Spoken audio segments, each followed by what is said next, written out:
Boa tarde a todos. Eu vim trazer esse vídeo sobre história, né? Para que serve a história e por que estudar história nos dias de hoje, né? Então, assim, vamos dividir em 5 partes a história, fica melhor para compreender. Bom, em linhas gerais, a história é dividida em 2 momentos: a pré-história e a história. Pré-história, desde o surgimento do homem até a invenção da escrita. Nessa pré-história a gente tem 3 períodos: período da pedra lascada, período pedra polida e o período neolítico, os metais, o cobre, o bronze e o ferro, e consequentemente a constituição da sociedade em estado, propriedade e a família. Então aí, feito isso, aí a gente vai para a invenção da escrita, que é a história propriamente, que até o século XIX, né, devido à história metódica, à história, né, científica, que baseia todo o seu método na questão do documento oficial e mais na escola e mais na política e nos grandes líderes e na diplomacia, né? Então, essa história oficial, essa história metódica, positiva, científica, que foi fundada com von Ranke, o alemão von Ranke. Então, para ser oficial, tem que ter um documento com Estado. Geralmente, esse documento se dá na diplomacia, né, que é o órgão responsável para oficializar esse documento. Então, tudo que tivesse fora desse documento seria ahistórico. E diante dessa positivação da história, desse método desenvolvido por Ranke, então desconsidera o que não fosse política, o que não fosse oficial, o que não tivesse registrado não era história. E isso teve impacto nessa divisão de pré-história e história. A partir do início do século XX, as contribuições tanto da vertente presentista quanto da vertente marxista, isso mudou, né? Primeiro passo para essa mudança: os presentistas. A história não pode ficar presa ao documento.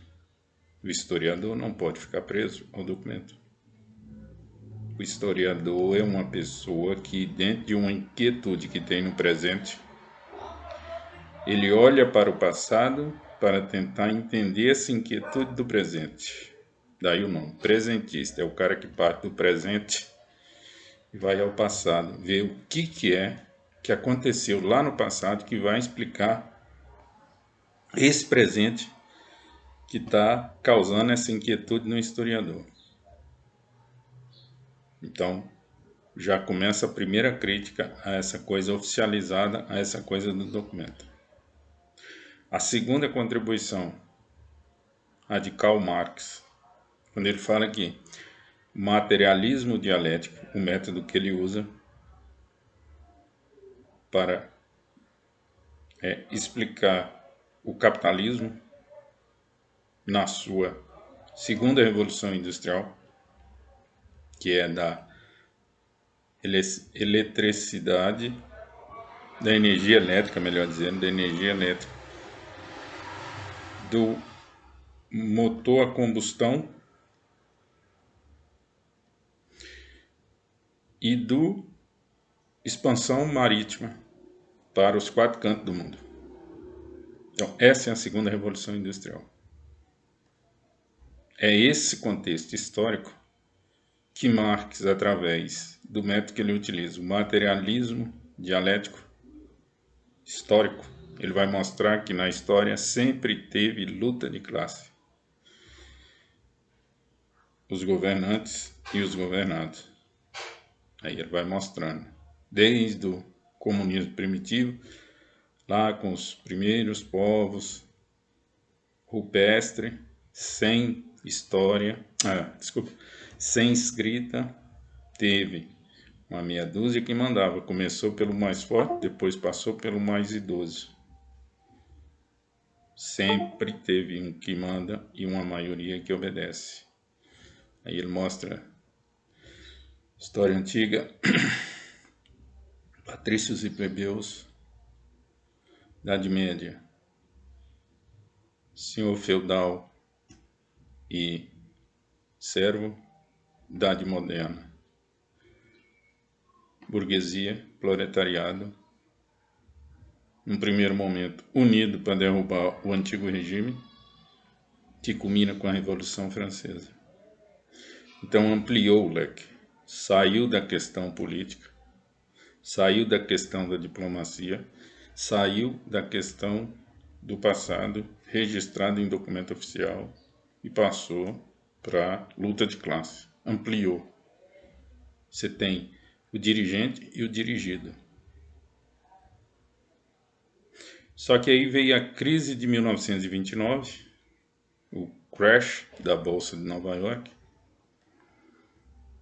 Essa visão também marxiana abre precedente para o que a gente chama de história nova, ou história dos análises, na França, que é fundada por Lucien Febvre, Marc Bloch.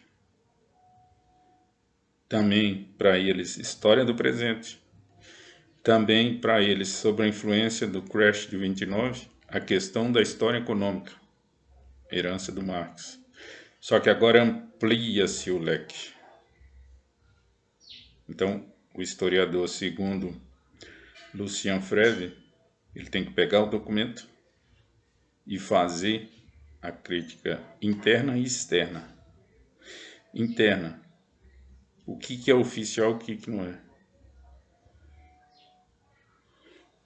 Qual a intenção desse documento ter sido escrito assim e não assado? E externo. Quem vivia naquela época?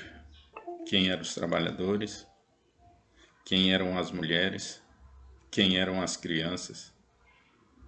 Enfim, quem que era o cotidiano daquele documento? Exemplo. Eu vou estudar o que aconteceu naquela noite que a Bolsa de Valores colapsou. Então, quem eram as pessoas que moravam em Nova York? Quem eram as crianças que moravam em Nova York? Sobre o que elas se alimentaram depois dessa quebradeira de 29? Quem eram as mulheres e o que elas fizeram depois daquele ano de 1929? Então, ampliou-se mais ainda o leque. Essa história dos análises, ela sai dessa questão, tanto da oficialidade dos documentos, ela sai da questão da luta de classe, ela sai da inquietação do presente remetida ao passado para responder ao presente e traz novos sujeitos da história, novos atores, novos protagonistas. elas invertem essa visão dual para uma visão multi, vários. Isso a gente chama de, pegando a ideia de Peter Burke, a primeira geração dos análises, que são seus fundadores, Lucian Freire, Mark Bloch. Então, Lucian Freire, a história historicizante, enfadonha, positiva, ela tem que ser criticada pelo historiador. Ele não é para desconsiderar o documento oficial, não é para desconsiderar a metodologia implementada por Rank. Ele simplesmente tem que problematizá-la, porque ela está historicizante, ela está enfadonha, ela está escrita por uma única pessoa que, por achar que é um funcionário público, tem know-how para falar, a história se deu assim, assim, assim, assim, assim, assim. Porque eu estou no Estado, sou funcionário do Estado, então eu tenho know-how para falar que a história oficial é essa, essa, essa, essa, essa. Não, Lucian Freire questiona isso aí. Ele fala que o historiador é um investigador perito por excelência. Ele tem documento oficial, que é uma peça de quebra-cabeça. É uma peça das N peças que tem, até ele montar todo o quebra-cabeça, que é aquele período que ele escolheu estudar. O método. Esse método quem desenvolve é o Mark Bloch, porque o Mark Bloch, nesse momento, quando ele conhece Lucian Freire, e os dois começam a fundar essa história nova, a preocupação do Mark Bloch é qual que é o ofício do historiador. Então, enquanto que Lucian Freire está, devido à idade avançada, no período da Segunda Guerra Mundial, está afastado, aposentado, Mark Bloch faz parte da resistência francesa ao social-nacionalismo alemão. E ele é fuzilado, inclusive. E essa obra, O Ofício do Historiador, ela é inacabada, porque Mark Bloch se encontrava na cadeia e foi fuzilado em 1944 pelos membros do Partido Nacional Socialista Alemão.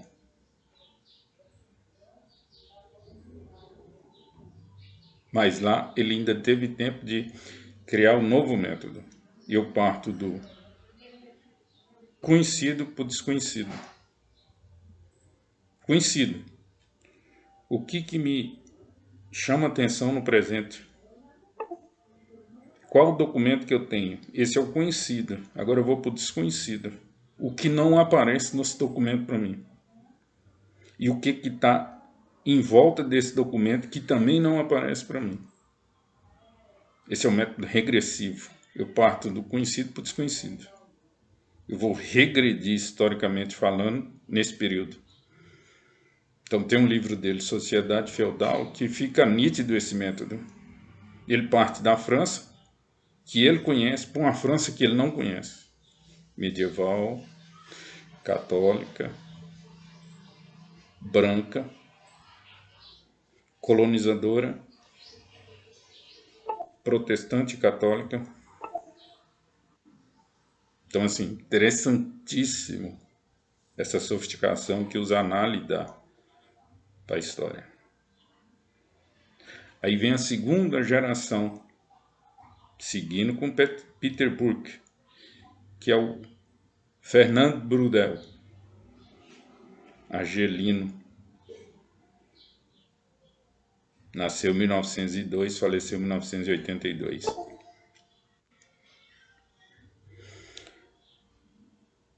No começo dos anos 20, os alunos que tinham destaque na Universidade de Paris, e eles recebiam bolsa de estudo para dar aula mundo afora. Lucian Freire teve a oportunidade de dar aula aqui no Brasil, no começo dos anos 30. Ele é um dos professores que encaixou naquele projeto da USP quando ela foi fundada, lá nos anos 30, por Getúlio Vargas, de trazer somente professores estrangeiros para tornar a Universidade de São Paulo a excelência no estudo superior brasileiro. E ela até hoje é referência, a USP, por causa desse projeto que foi feito lá atrás. E o Brudel ficou responsável pelo curso de História na época. Então ele teve a primeira experiência em Salvador e depois ele é convidado a dar aula na USP. Ele fica aqui em torno de 3 a 5 anos aqui no Brasil. E aqui ele tem a oportunidade de desenvolver uma nova metodologia baseada na geohistória, uma nova disciplina. O Brudel, ele pega a influência de Marx na economia, entender essa gênese do capitalismo. Ele tem a ideia do mundo, o mundo geográfico e o mundo do chefe de Estado da época que ele estuda, para criar a gênese da mentalidade histórica. Que ele fala, essa mentalidade, ela é imperceptível, quase imutável. E ele divide essa mentalidade em 3. A curta, a média e a longa. A curta, a gente divide em uma era, coisa que dura em torno de 10 a 15, 20 anos. Essa é a curta. A média é um período histórico, geralmente um século e meio.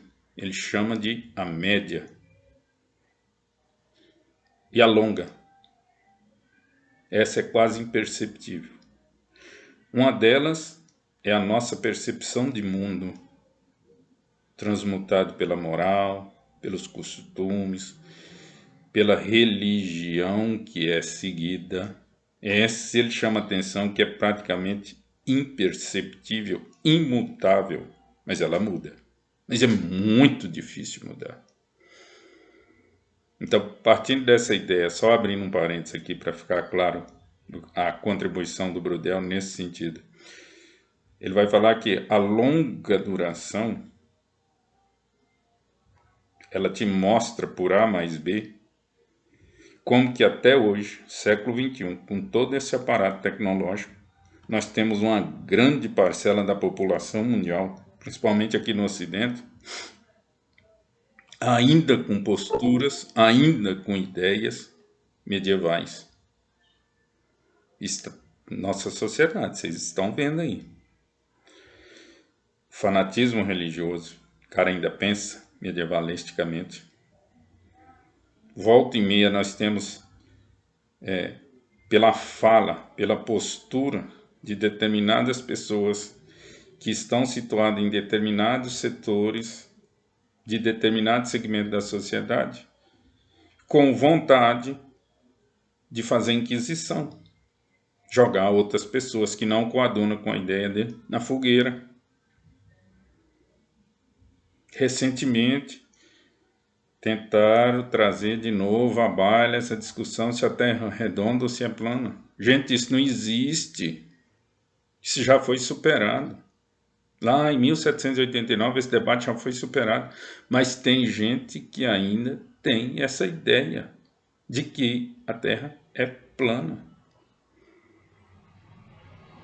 Isso Brudel está chamando a atenção para a longa duração. Essa longa duração foi uma experiência que ele teve em Salvador. Numa noite escura em Salvador, ele observando o mar, ele detectou alguns vagalumes piscando. Ele achou aquilo interessante e começou a cronometrar de quando uma luz brilha, quantos minutos gasta? Uma luz brilha para uma outra luz brilhando. Ele cronometrou lá, deu X minutos. Ele falou aqui, pessoal, ó, explicando para os alunos que estavam com ele lá em Salvador. Aqui, pessoal, ó, entre um iluminar e outro dessa lua, dessa luz do vagalume, deu aqui, eu marquei, deu X minutos. Cada luzinha dessa é uma conjuntura na história nossa que muda. Mas vocês percebem que a noite continua escura? Essa noite escura que vocês estão vendo no pano de fundo, no horizonte, é a longa duração. É a mente humana. É imperceptível, ela não muda. Você está vendo? Não muda. O que muda são essas luzinhas do vagalume que acendem. No curto prazo, vocês viram? X minutos. De uma para outra acender. X minutos. Isso a gente chama de curta duração. Aí ele fala lá, pode ser uma era de um governo, né, igual um ditador que perpetua 15, 20 anos no poder. Isso é curta duração. Isso é uma luzinha do vagalume, que pode ser para o avanço como para o retrocesso. Mas a noite escura de Salvador, mas a mentalidade, a cultura, todo esse aparato sólido que tem na sociedade não muda. Continua escura. Isso é a longa duração. E a curta duração. Isso ele chamou, ainda na Gênese, de estrutura. É a noite escura de Salvador. As luzinhas do vagalume que se alternam a cada X minutos, ele chamou de conjuntura. A conjuntura muda, mas a estrutura não muda. E aí ele retorna para Argélia, que foi uma outra experiência que ele teve, lá em 1936, fica 1 ano e meio a 2 anos na Argélia e volta para a França para defender a tese de doutorado dele, que é justamente isso que ele vai trabalhar. O período longo, o período médio e o período curto da história. A tese dele é interessantíssima. Ele mostra o mundo mediterrâneo, desde quando começou, o primeiro homem que pisou naquela região é o mundo mediterrâneo. Aí ele chamou o mar Mediterrâneo e o reinado de Filipe II, que é o período que ele está estudando. Então ele não desconsiderou o chefe de Estado, o líder político, Fernando II, só que ele deixou para o terceiro plano, que ele está interessado, é no primeiro plano, o mundo mediterrâneo, a longa duração do mundo mediterrâneo. A média, o Mediterrâneo, as relações econômicas, a cultura que se criou naquele período do século XVII, que ele está estudando, e o reinado de Filipe II. Ele inverteu a lógica do ranking.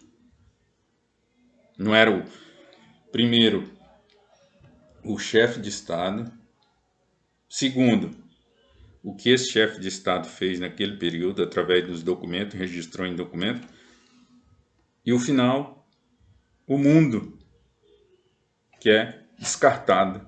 Ele inverteu. Ele pega o mundo, que é a mentalidade longa, ele pega as relações econômicas do Mediterrâneo e joga para escanteio, entre aspas, o reinado de Filipe II. E aí ele mostra a geohistória, como que isso constituiu esse mundo mediterrâneo. Ele vai mostrando a formação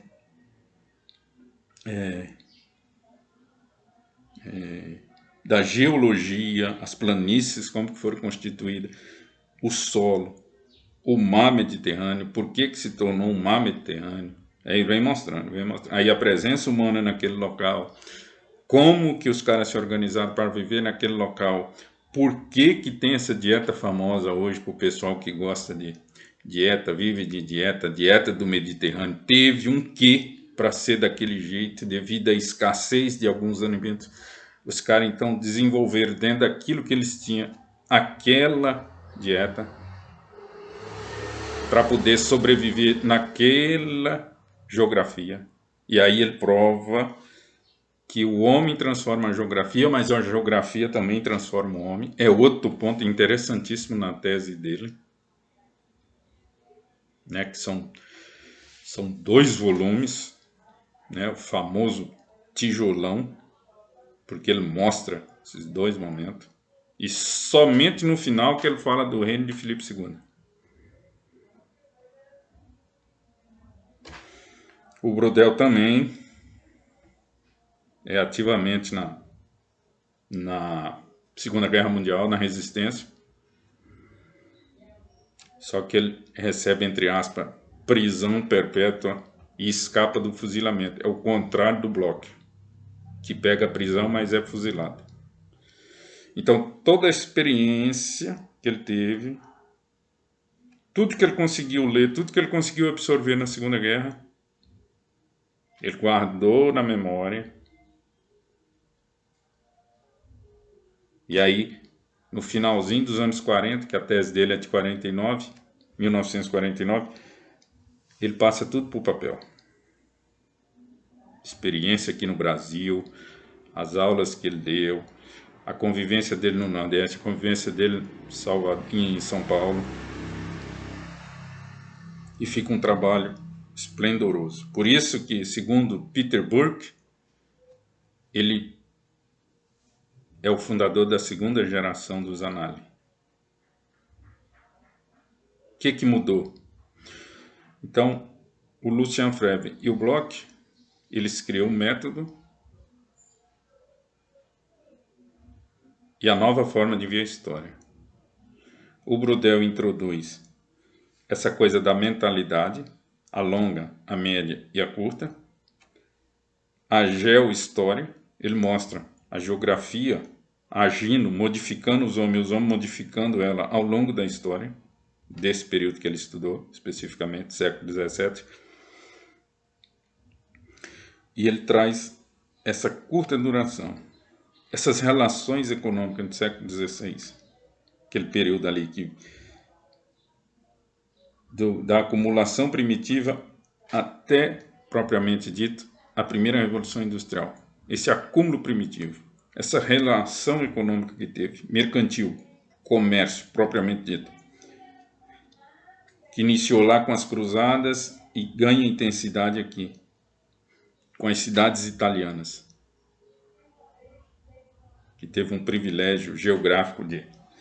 E aí depois muda esse eixo, sai do Mediterrâneo e vai para o Atlântico. É isso que ele trabalha, é essas relações, para mostrar a média duração. Essas relações econômicas, média duração. A longa duração, a formação desse mundo mediterrâneo e a geografia do Mediterrâneo. E os homens e as mulheres vivendo o cotidiano desse mundo mediterrâneo. Essa é a sacada dele. E aí você entende por que tem essa famosa dieta do Mediterrâneo. E aí, para não fugir da lógica e nem do propósito inicial do Bloch e do Lucien Febvre, ele trabalha o reinado de Filipe II lá no finalzinho, para não ficar parecendo que ele está desconsiderando os líderes, está desconsiderando o papel do Estado na história, mas ele deixa para o final. E essa contribuição do Brodel vai ser indispensável para a terceira geração dos análises.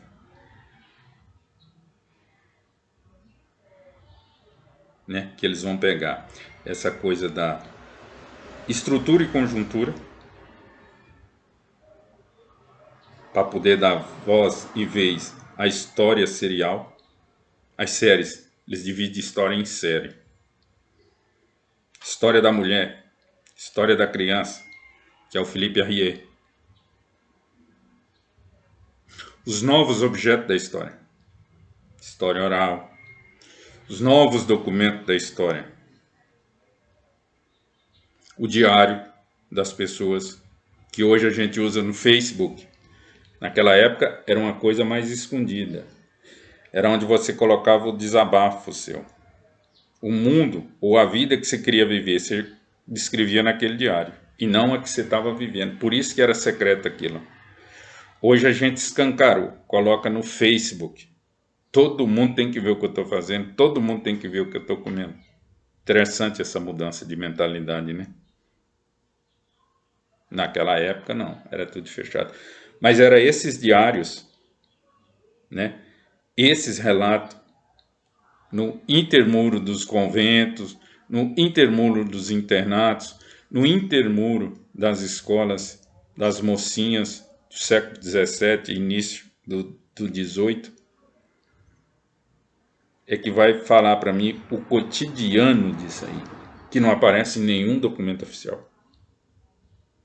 Então, o Philippe Arrier, o Jack Legoff e o Pierre Nora, esses historiadores da década de 70, vão sofisticar ainda mais esse estudo da história. Essa resposta dada à pergunta por que estudar a história, aí ela fica interessantíssima. Essa terceira geração dos análises, elas sofisticaram tanto o estudo da história que teve ressonância em toda a Europa. A escola italiana vai se interessar por essa coisa do cotidiano, do pessoal que não aparece, com Carlos Ginzburg, Queijo e os Vermes, excelente livro, né, que ele parte de um conhecido, a Inquisição do século XVII, por desconhecido. Aí vai aparecer lá as bruxas, os ciganos, por que aquele pessoal era perseguido, a questão da história, dos alimentos, tudo o Ginsburg vai esmiuçando, como um verdadeiro perito que chega na cena do crime, tá lá o cadáver, e aí ele vai nos detalhes. Por que que o sangue tá ali na parede? Por que que uma faca tá ali debaixo do armário? Por que que tem uma luva descartável debaixo do sofá? Por que que tem uma peça íntima de uma mulher lá no banheiro? Por que que tem uma panela de arroz queimado lá no fogão ainda acesa? E aí você vai juntando todo aquele cenário do crime. Tudo. Depois você sai do cenário do crime e vai ampliando, vai para a rua. Como se o assassino, o homicida, tivesse fugido. Aí o perito vai atrás para saber se foi para um hotel, se fugiu da cidade, etc, etc. Então o historiador vai fazendo isso. E o Ginsburg faz isso muito bem. Isso é o papel do historiador. Ele parte da cena, um período histórico específico. Essa é a cena. Aí ele vai vendo os seus entornos. Então, Ginsburg é a Inquisição. Por que aconteceu a Inquisição? Aí vai. Mas por que aparece cigano? Por que aparece as bruxas? Por que aparece fulano? Por que aparece Beltrano? Por que aparece judeu? Por que isso? Por que aquilo? E ele vai emendando aquilo, vai emendando. E aí ele sai daquela cena e vai abrindo, vai abrindo, vai abrindo, vai abrindo, vai abrindo, vai abrindo, vai abrindo. Né? O Pierre Nora se preocupa com esses novos documentos, não é só o oficial. Que documentos são esses? Um diário é interessante. Uma cadernetazinha de padaria é interessante. Uma cadernetazinha da quitandinha da esquina do seu tiozinho, lá do século XIX. É interessante, mostra as relações econômicas que fogem desse mundo do mercado financeiro. Mas que explica que esses carinha da cadernetinha, que não fazia parte de mercado financeiro, é afetado também pela crise de 29. Entenderam? Então, aí você entende por que sai dos secos e molhados e vão para os grandes redes de supermercados hoje. Tem uma razão de ser. Tem uma razão de ser. E aí isso vai mostrando, o historiador vai mostrando, através de seus novos objetos. O Legoff, medievalista, a gênese da Europa. Que Europa é essa? Aí ele vai lá detectando. A Europa, depois que Roma é dissolvida em 476 depois de Cristo, no Ocidente, aí ele mostra como que vai se formar os três grandes países europeus: Inglaterra, França e Alemanha. Que vai ter, esses três vai ter ressonância onde? Na Primeira Guerra Mundial. E devido ao desdobramento da Primeira Guerra Mundial, as indenizações que a Alemanha tem que pagar, mais a crise de 29, são indícios de que o historiador mostra para você da onde que nasce o nacionalsocialismo alemão, que vai culminar na Segunda Guerra. E esse nacionalsocialismo alemão, ele é tão forte que tem ressonância no Japão. E pela presença japonesa na Segunda Guerra, você entende as duas bombas atômicas, Hiroshima e Nagasaki. Que num olhar leigo, a gente pensa que foi uma resposta ao evento de Pearl Harbor que os americanos fizeram aquilo. Não. Se você colocar um olhar do historiador perito, aquelas duas bombas nucleares é uma resposta a uma nova nação que nascia. A URSS, União das Repúblicas Socialistas Soviéticas. Aquelas bombas atômicas é um recado para aquela galera que já começava a despontar no finalzinho dos anos 30. Em 45 o recado está dado. Hiroshima e Nagasaki. Começa a Guerra Fria.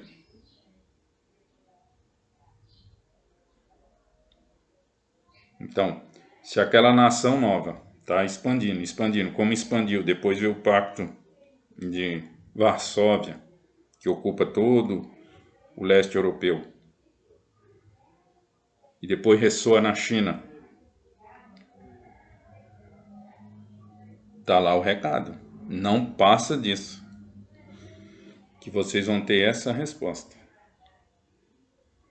Essa nação, depois que ganha esse território que ganhou, e mais a influência da China, e mais uma ressonância na América Latina, vai ter subsídios, potência para criar essa mesma bomba que os americanos já detinham e fazer frente. E aí o nome, Guerra Fria. Os dois têm potencial bélico para destruir o planeta. Só que eles vão fazer isso? Lógico que não. Por isso que fica uma Guerra Fria. Um desenvolvia uma coisa, o outro lá desenvolvia contento. Um desenvolvia uma coisa, o outro lá desenvolvia contento. União Soviética lançou Sputnik 57. Primeiro satélite a ser posto em órbita soviético. Estados Unidos responde a contento. Cria o Vale do Silício, que é essa galera que hoje domina essa tecnologia aqui. Os smartphones, os notebooks, os computadores personal, esses computadores reduzidos. O PC que a gente fala. 1961. Os russos começam a orbitar a Lua, a chegar na órbita da Lua. 1969, os americanos chegam na Lua. Entenderam? Então vai essa corrida armamentista, essa corrida espacial, vão se equilibrando as forças, vão se equilibrando as forças. Só que a partir da década de 70, acontece um evento na União Soviética que ela começa a perder força. Por quê? Porque todo investimento para fazer frente aos americanos começa a ratear na sociedade. E a sociedade russa começa a questionar isso. Opa, peraí. É porque focar tanto em tecnologia, em energia nuclear, nisso e naquilo, e está começando a faltar as coisas para mim. Aí, de novo, ó, o sujeito que não aparece na história oficial começa a questionar esse modelo soviético. A coisa começa a ruir na base. O regime começa a ruir na base.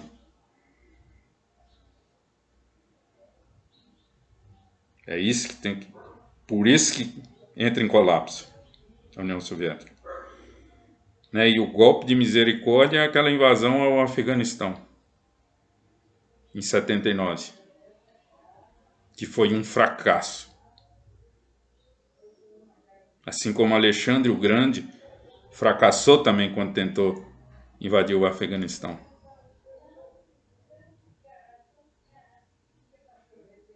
Então, é para isso que se estuda a história. É para entender esses momentos que ressoam na nossa vida. De novo, os análises, a contribuição dos análises na nossa vida cotidiana. É porque a gente, principalmente aqui no Brasil, tem uma falsa ideia, devido a uma reforma educacional que nós tivemos no final dos anos 60 e início dos anos 70, que a história passou a ser decoreba. A geografia passou a ser enfadonha. Né? As crianças tinham que decorar a margem direita e a margem esquerda do rio Amazonas, na geografia. Tinha que decorar as 5 regiões brasileiras, as capitais do mundo ocidental. Fica enfadonho. Fica acrítica. Que a geografia não é só rio, territórios. A geografia é geopolítica. Isso aí é que é escondido para debaixo do tapete. A geopolítica. O território, país A, B, C ou D. Como que eles agem politicamente para sobrepor um país ao outro. É isso que torna a geografia interessante. Esse movimento migratório das pessoas entre os territórios, é isso que torna a geografia interessante.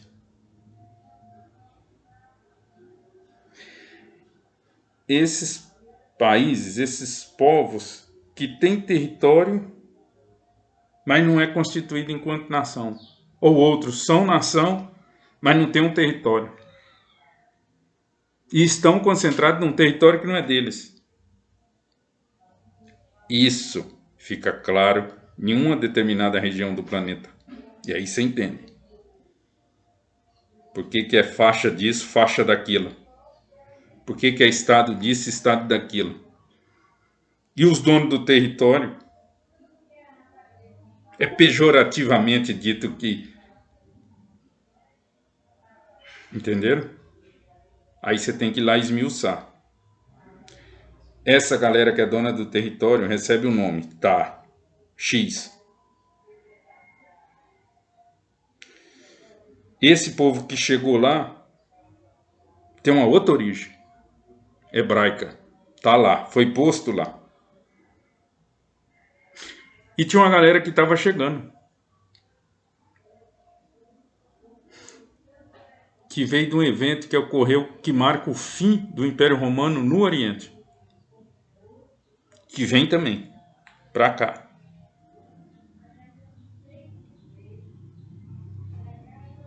E aí você tem um choque.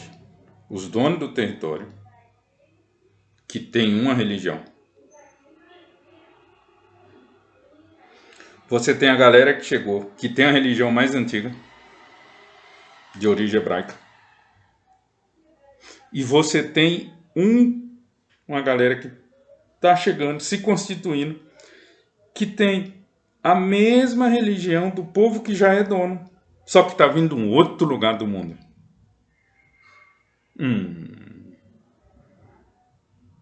E aí a gente pejorativamente chama o cara de tal nacionalidade, mas o cara não é. Ele é tal nacionalidade e ele segue tal vertente daquela religião.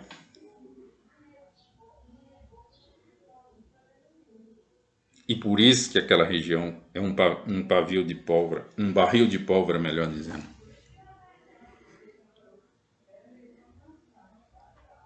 Mas é interesse manter aquela região naquela situação? Lógico que é. É ali que é para aquela região que eu consigo vender arma. É para aquela região que eu consigo dinheiro de determinadas instituições conhecidas mundialmente. Para me conduzir, continuar ganhando dinheiro, fabricando remédio, fabricando alimentos. É assim que funciona o mundo. Só que eu só entendo isso se eu estudar a história. É por isso que para que história? É para mim entender um evento que aconteceu no passado, que está lá esquecido, mas ele ocorreu. Só que esse evento que ocorreu no passado, ele foi tão importante, ele deixou tantas marcas na humanidade que ressoa até hoje. Então, segundo Peter Burke, a função do historiador é lembrar o que a maioria das pessoas querem esquecer. Essa é a função. É por isso que estuda história. A nossa memória, ela não tem que ser esquecida. Ela tem que ser lembrada o tempo inteiro. Por isso que os romanos, quando uma pessoa querida falecia, eles diziam fulano de tal in memória. Fulano de tal, na minha memória. Eu não posso esquecer dessa pessoa. A história é a mesma coisa. O passado nosso tem que estar em memória. Eu não posso esquecer. Porque senão determinados segmentos, determinados grupos políticos, determinados líderes religiosos, utilizando dessa, lembra da mentalidade da contribuição dos análises, implementam determinados regimes. E quando a gente vê, a coisa já está instalada, consolidada, firmada. Praticamente não tem como combater. Então, para que história? É para lembrar isso. Por que que isso aconteceu? Aí você remete no passado, você vai ver. Aconteceu por causa disso, disso. Por que que isso aconteceu? Porque não resolveu lá. Na época que ele ocorreu. Ressoa de novo aqui. Então, assim, para mim fica muito nítido.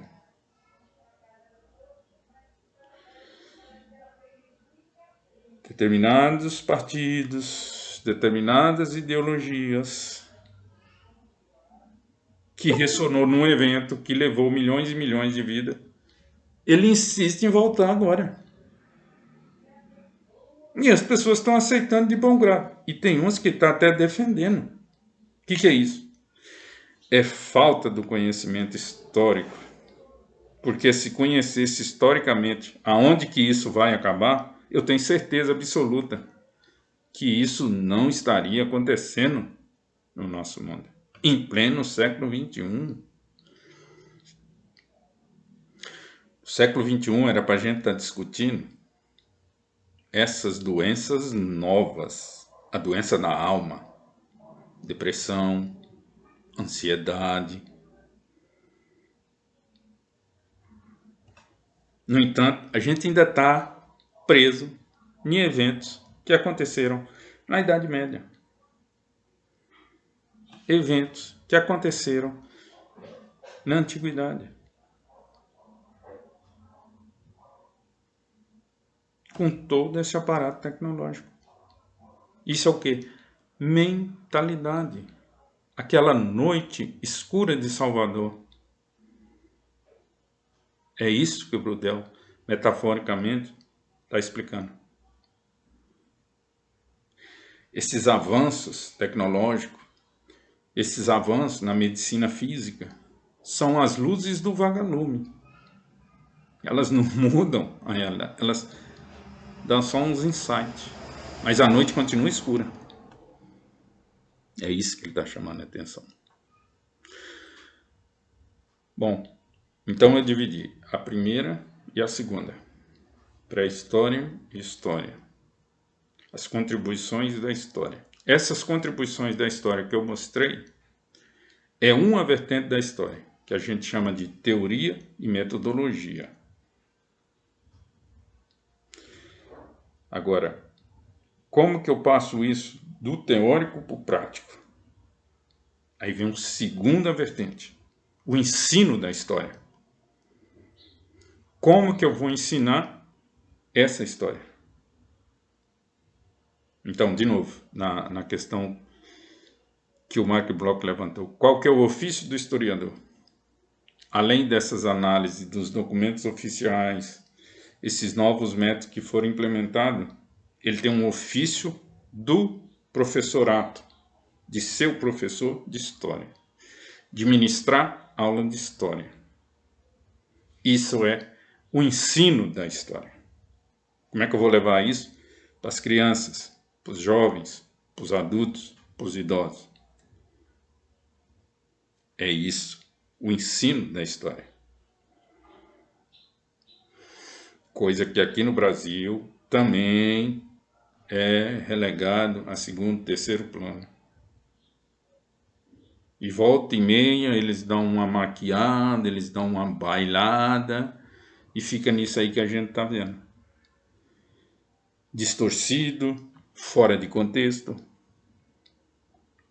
Eles dão vazão para professores que não têm compromisso com a história e sim com receber no final do mês. Isso é absolutamente normal. Isso é absolutamente normal. A pessoa que envereda para esses... Isso aqui não é uma crítica ao professor que não dá uma boa aula, ao professor que está lá só por causa do salário, e etc, etc, etc. Ele escolheu isso aí. Ele não teve compromisso. Isso foi ele que escolheu. Os compromissados não. Tem que ter isso claro. Pré-história, história, o ensino da história. Quando eu maturo essa pré-história, a história, e começo a ensinar a história, eu vou entrar para o outro estágio da história, a escrita da história. É a forma como eu vou escrever essa história para gerações futuras. Aí você tem o modelo acadêmico, o modelo de entrevista e o modelo mais sofisticado, que é o fundamentado, discutir método, discutir teoria. Esse é o mais sofisticado. E esse último, mais sofisticado, é que eu tenho espaço para mim, Getúlio, remeter para gerações futuras. Olha, não fica perdendo tempo com isso. Vem aqui que você vai descobrir muita coisa. Como o meu tempo biográfico, biológico é curto, eu tenho essa obrigação de remeter para as gerações que estão vindo. Pessoal, olha isso aqui que não deu tempo de ouvir, mas é muito interessante. Olha isso aqui. Dá uma atenção para isso aqui. Aprofunda nisso aqui. Faça esse tipo de pergunta aqui. Isso eu uso aonde? Na nota de rodapé. Que é onde eu consigo burlar a banca examinadora de tal faculdade, porque eles ficam preocupados com o corpo do trabalho. Com a tese, se foi defendida, contente, etc, etc, etc. Eles não vão em nota de rodapé. Porque eles já criaram uma mania de achar que nota de rodapé é só a citação da fundamentação teórica que eu estou utilizando para explicar o corpo da... E é justamente na nota de rodapé, onde aparece em letras pequenininhas, é que eu remeto isso para a geração futura. Pessoal, estuda isso, estuda aquilo. Dá uma atenção para isso.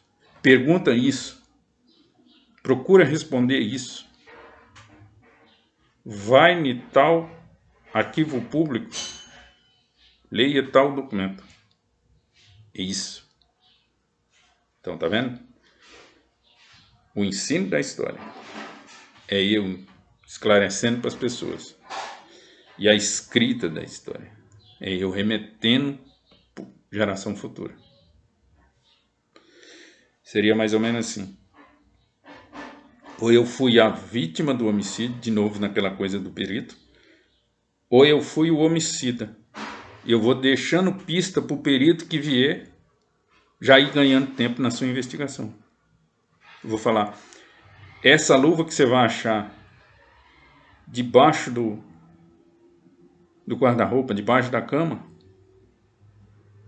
junta ela com aquela peça íntima que está lá na cozinha. E peça ao perito para dizer para você quanto tempo aquela panela está queimando no fogo. Que você vai entender por que eu fiz isso e isso e isso. E sair da cena. É mais ou menos isso, gente. A escrita da história para isso. Que você tem essa obrigação em preservar a memória, não é isso? Então você vai remetendo para as próximas gerações o que tem que ser estudado. Por isso que isso é importante. Primeiro, dominar a teoria e a metodologia da história.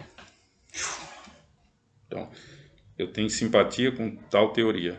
Eu tenho simpatia com tal método. Beleza, isso é inerente.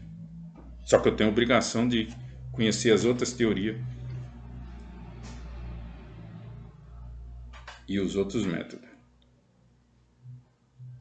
Ou para mim reconhecer contribuições, ou para mim refutar. Lembra daquelas professores sem compromisso? Que só querem saber do dinheiro? Essa galera eu tenho que refutar teoricamente, metodologicamente. Para isso que eu tenho que dominar as outras teorias. E a minha. E é ali que eu vou me fundamentar para escrever. Mas com esse compromisso de remeter na nota de rodapé, leia isso, estuda isso, dê uma atenção àquilo, procure saber disso, articula isso com isso que você vai chegar nisso, e aí aprofunda.